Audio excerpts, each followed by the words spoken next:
Qərbi Azərbaycan İcması, Regional İnkişaf İctimai Birliyi və İmişli Rayon İcra Hakimiyyətinin birgə təşkilatçılığı ilə Qərbi Azərbaycan Tarixin İzi ilə layihəsinin İmişli şəhərində məlumatlandırıcı sessiyası keçirilib.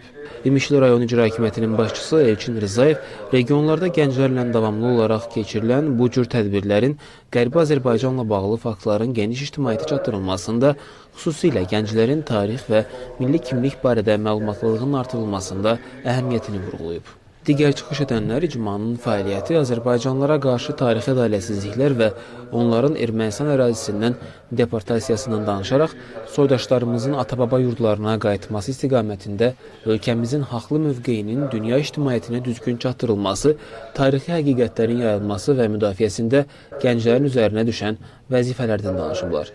Tədbirin ikinci hissəsində gənclər arasında sual-cavab oyunu keçirilib və qalib iştirakçılara hədiyyələr təqdim edilib.